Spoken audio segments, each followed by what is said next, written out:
Честите реформи во здравството ги збунија лекарите и пациентите. Секој министер со свој проекти, а секој нареден го брише претходно сработеното и почнува од почеток. Нови рецепти, упати, правила за добивање лекови, измени во системот Мој термин. Според докторите, постојаните промени се тешки и за пациентите, и за нив. Матичните велат, реформите се добри, ама се скептични дека ќе се реализираат до крај.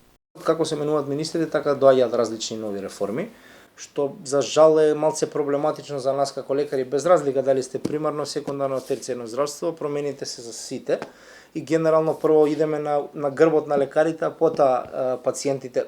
Јас се согласувам дека треба од нас да почне промената, заради тоа што ние сме тие што ја нудиме здравствената услуга, и при тоа пациентите треба да бидат задоволни, бидејќи сепак плаќаат здравство и ние од нив ги земаме платите кои што ги земаме.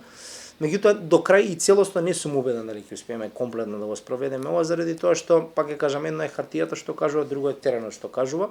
Доктор Трајковски прашува зошто матичните доктори кои се и најзасегнати не биле навремено информирани за најавените реформи од страна на здравствените власти.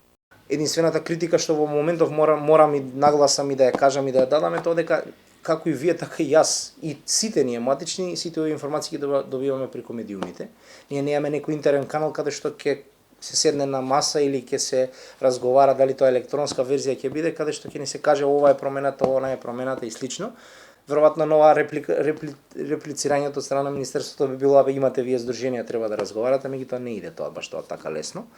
Во однос на што успеав да го дознам и да го видам што од колегите, што од медиумите, од вас, од вчерашната изјава и на министерот, апсолутно реформите му се сосема во ред и се добар исчекор за да ние направиме некаква разлика.